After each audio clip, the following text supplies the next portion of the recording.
ავტოდილერები ზამთრის თვეებში მანქანებზე ფასების კლებას ელიან, როგორც წესი, იანვარი-თებერვალი პასიური თვეებია, რა დროსაც ავტომობილების რეალიზაციის მაჩვენებელი იკლებს, ეს კი ზეწოლას ახდენს მანქანის ღირებულებაზე.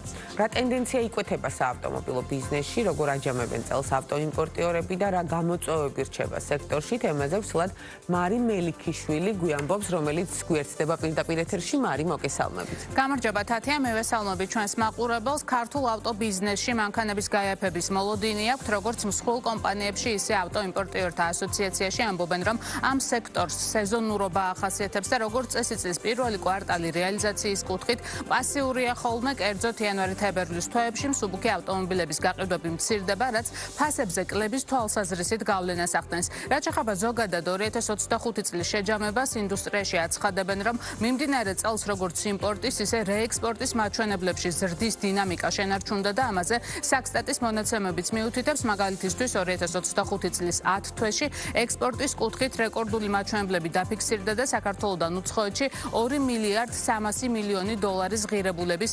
93,000 ავტომობილი გავიდა. ამ ავტომობილების ნახევარი ყირგიზეთში გაიყიდა. მნიშვნელოვანია ის გარემოება, რომ ყირგიზეთი, რომელიც ცენტრალური აზიის ერთ-ერთი უღარიბესი ქვეყანაა, საქართველოდან შედარებით ძვირად ღირებულ ავტომობილებს ყიდულობს, კერძოდ წელს იმპორტირებული მანქანების საშუალო ღირებულება 33,000 დოლარს შეადგენს. ამის მიზეზი სავარაუდოდ არის ის, რომ ეს ქვეყანა რუსეთის მიმართ დაწესებულ სავაჭრო სანქციებს არ უერთდება და ხშირად ყირგიზეთიდან დილერები ავტომობილებს რუსეთში ყიდიან. საქართველოდან ექსპორტირებული მანქანების რაოდენობით ყირგიზეთს ყაზახეთი და აზერბაიჯანი მოჰყვებიან. უნდა ითქვას, რომ წელს ექსპორტი მკვეთრად თითქმის 500-600%-ით გაიზარდა ტაჯიკეთსა და უზბეკეთშიც. რაც შეეხება წელს, გაიზარდა ექსპორტისა და იმპორტის მაჩვენებლები, მაგრამ ძირითადად ეს გამოწვეული იყო მაინც აქტიურობით, უცხოელი არარეზიდენტი პირების აქტიურობით იყო გამოწვეული. ქართველ დილერებთან მიმართებაშიც ზაფხული აქტიური პერიოდი იყო, რაღაც ნაწილი იმ ავტომობილების რომელიც არ იყიდებოდა, რაღაც ნაწილი ამოიყიდა. ახალი ბაზარი ნამდვილად არ შემოსულა, აქტიურობს ისევ ცენტრალური აზიის ქვეყნები, ჩვენი მეზობელი ქვეყნები ფაქტიურად იმდენად აქტიური აღარ არის, იმიტომ რომ იმათ უკვე ასე ვთქვათ ტრანზიტი, ჩვენგან ტრანზიტით შეყავთ თვითონ ავტომობილები და ეს ბაზარიც დიდი ნაწილი ამ ბაზრის სეგმენტი დავკარგეთ ფაქტიურად. 2025 წლის 11 თვეს თუ ავიღებთ და შევადარებთ წინა წლის მონაცემებს, პოზიტიურად შეგვიძლია შევაფასოთ, იმიტომ რომ იმპორტის მიმართულებით დაახლოებით 20%-იანიც დაგვაქვს. რაც შეეხება რეექსპორტის მიმართულებას, დაახლოებით 10%-იანი და არის. ტრენდი პოზიტიურია და დადებითია და ძალიან კარგია, რომ ესე ვითარდება ბაზარი. ასევე გასათვალისწინებელია, რომ ჩვენი რეგიონალური ჰაბის სტატუსი კიდევ უფრო მყარდება. რა თქმა უნდა, ეს ქვეყნისთვისაც ძალიან კარგია. ამ ბიზნესს ზოგადად ახასიათებს სეზონურობა. შემიძლია გითხრათ, რომ პირველი და განსაკუთრებით მეორე კვარტალი, მესამე და მეოთხედთან შედარებით, ესე ვთქვათ, პასიურია გაყიდვების კუთხით, ფასების კუთხითაც მათ შორის. რაც შეეხება ფასებს, შემიძლია გითხრათ, რომ თებერვლიდან მოყოლებული დაახლოებით შეიძლება ვივარაუდოთ, რომ შეიქმნება საავტომობილო პრეფიციტი, ანუ ჭარბი რაოდენობით, ესე ვთქვათ, ავტომობილი შეიძლება შემოვიდეს, რაც სავარაუდოდ ზამთარში ავტომობილების ფასს ოდნავ შეამცირებს. მაგრამ ის, რომ ყველაზე კარგი პერიოდი მომხარებელმა რომ შეიძინოს ესე ვთქვათ ავტომობილი, ალბათ არის უფრო თებერვლისკენ მობილიზაცია მოახდინოს ერთ ვთქვათ თავის ფინანსების და შესასრულელი ავტომობილი მოძებნოს ამერიკის აუქციონებში.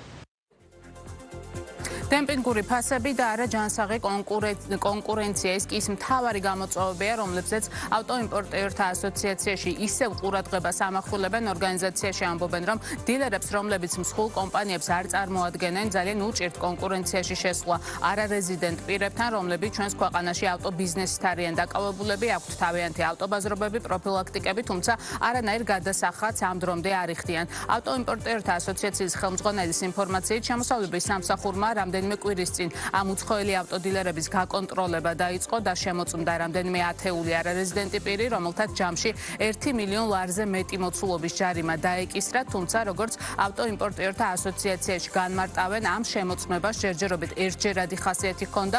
ორგანიზაციაში მიაჩნიათ, რომ ქართული ავტობიზნესის ხელშეწყობის მიზნით ეს პროცესი აუცილებლად უნდა გაგრძელდეს. გამოწვევები ეს არის დემპინგური ფასები, არასამართლიანი კონკურენცია. ფაქტურად ბაზარი წაიღეს ყველა სექტორში, გარდა ლოგისტიკური კომპანიებისა, აბსოლუტურად არარეზიდენტ პირებს ამ ბაზარზე ყველა სექტორი აქვს ფაქტურად ათვისებული. ეს როგორც ავტომობილის ჩამოყვანა, ისევე ბაზრობებია, ისევე პროფილაქტიკებია და ასე შემდეგ.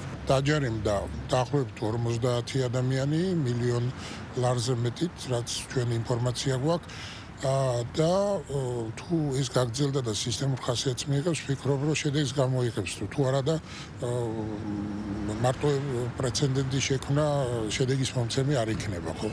იმიტომ რომ ისინიც უკვე მუდმივად ეძებენ გამოსავალს, რომ როგორ არიდონ თავი კანონს და გადასახადებს. ბოლო პერიოდის განმავლობაში რაც აღსრულებაზე გაუშვეს ჯარიმები, იმ შემდეგ კონტაქტი არ ქონია, მაგრამ აუცილებლად გეგმავთ, რომ ჭიდრო კავშირი ვიქონია ჩემოსავლების სამსახურთან, როგორც გითხარით, ამან სისტემური ხასიათი მიიღოს.